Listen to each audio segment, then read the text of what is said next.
Well, hey there. Welcome to the Movie Review Mom YouTube channel. I'm the mom and I do the movie reviews.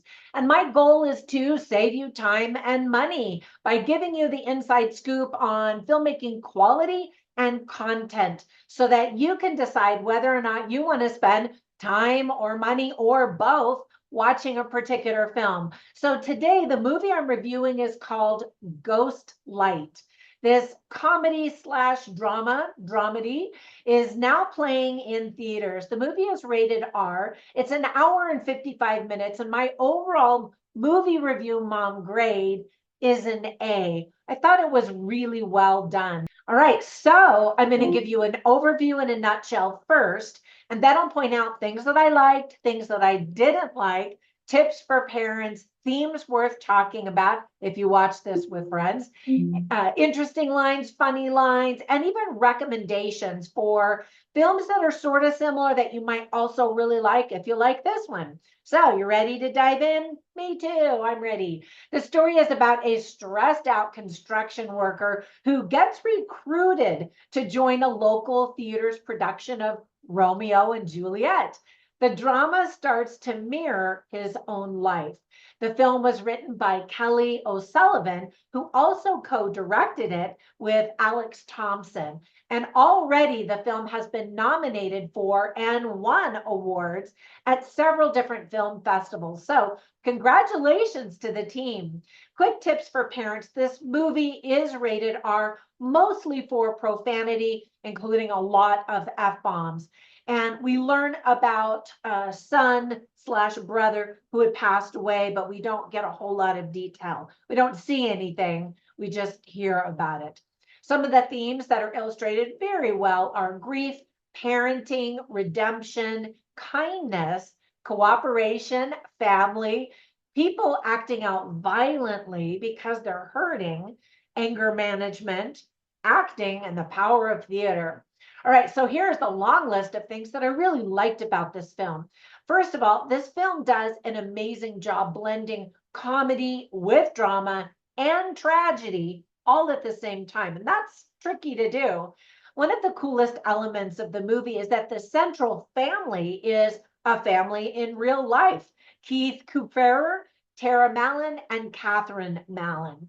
And they all are just fantastic in their roles. Speaking of Catherine Mullen, I think that she has a really bright future in Hollywood. Roles for feisty teenagers are very popular right now.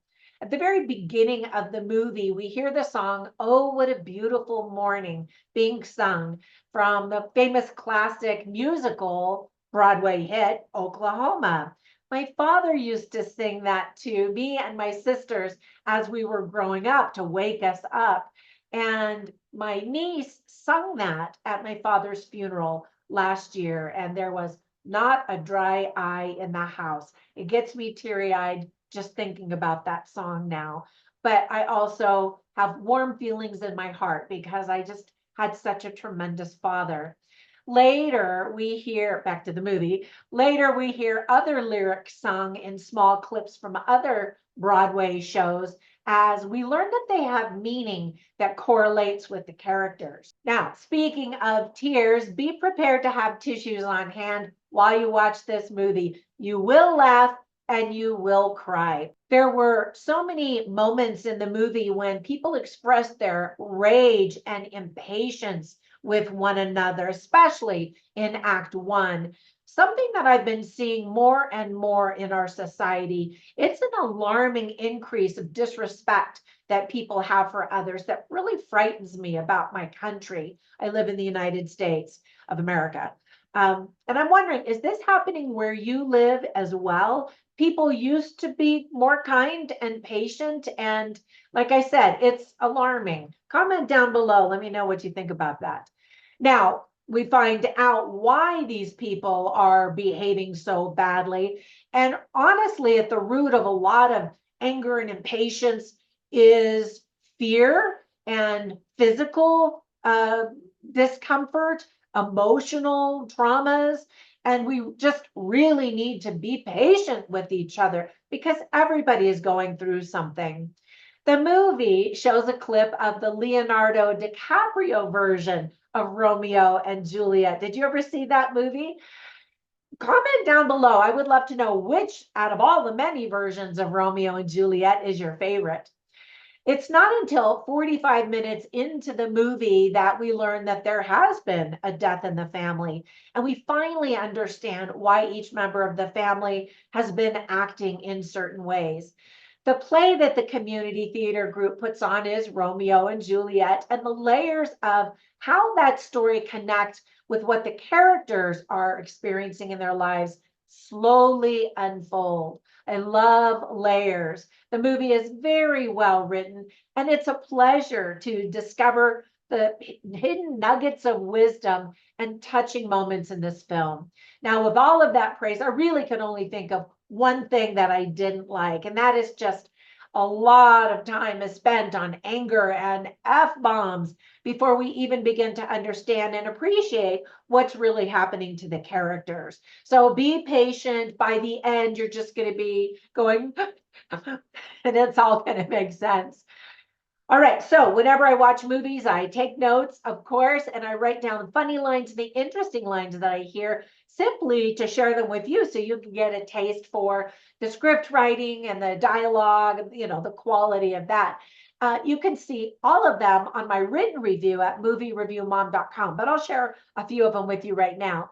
So starting off with funny lines, I loved this line because I actually am a university professor, and one of the classes or two of the classes that I teach are English 101 and English 102, among other classes that I teach. But anyway, so Daisy, who's played by Catherine Mallon, she's this feisty teenager getting in lots of trouble and stuff is going on. And anyway, so she's in this counselor's office or principal's office or whoever it is with the school, and the person representing the school is,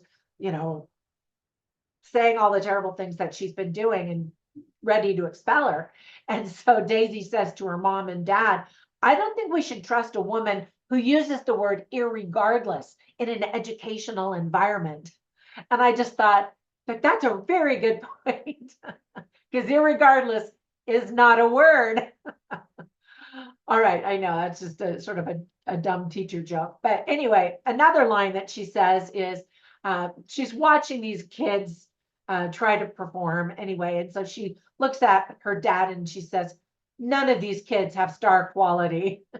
And it turns out she does. Maybe that's a spoiler, but you know that there's something really special about her. You just don't know what it is. And then there's another line that's spoken by the lady who's the director of this community theater group. And so stuff happens and she says, this will not happen again, probably. And then Sharon, who plays the mom, says, when her daughter is out of control, she says to her husband, can we send her to one of those military schools?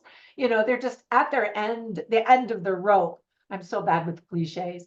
Anyway, and then some interesting lines are, one was spoken by Rita, who's played by Dolly DeLeon. And she's this great actress who's in this theater group.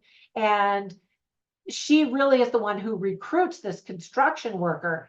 And he's like, what am I doing here? And she says, it seemed like you might want to be someone else for a while, especially when she sees he's got anger issues. And I just thought that was so great that often theater does that for us, whether we're the ones performing on stage or we're the ones watching a show on stage or even a movie. It's escapism. We can get out of our lives just for a few minutes and pretend that we're somewhere else or pretend we are someone else. That can be very therapeutic. Then another line is also spoken by the mom, and she says to her husband, she's holding it all together and he is just losing it throughout all of this stuff. And she says, it's not fair that you get to be the hero when you haven't done any of the work. And I thought that is a fair statement, especially coming from a mom or a woman where that's often the case. They do all the work and the men get to, be the good guy and play with the kids while the mom does all the mean stuff, anyway, I thought that was really interesting. Now, while I was watching this movie, I instantly thought of three movies that I had to tell you about in case you've never seen them. The very first one that came to my mind is called Collateral Beauty, and it's just wonderful. It's a small community theater group, and they are able to help someone in a very unique way, but there is much more to it than that. Fantastic performances, beautiful messages. Definitely check that out. I've seen it several times and I just think it's so clever and beautiful. Another one is called Manchester by the Sea, and that one has to do with someone dying as well. All three of these have to do with someone dying. There's life and death, acceptance, and sorrowing and grief and all of that kind of stuff. This one won Academy acclaim for acting, storyline, a bunch of stuff. It's called Manchester by the Sea. Fantastic performances, definitely more dramatic as opposed to this one, the Ghostlight, because there is a lot of humor in this movie, but not so much in Manchester by the Sea. All right, and then the last one that I want to recommend is called Suncoast. Um, Again, similar themes, not as funny as the first two. The one that I'm reviewing and Collateral Beauty has a lot of humor in it too. This one is more serious, but also very well done. All right, hopefully my reviews are helpful. If they are, give them a thumbs up, subscribe, comment below, you know the drill. All of those things spread magical YouTube fairy dust all over my channel so more people can find it and it can grow. Have a fantastic day, and I will catch you in the next one. Bye for now.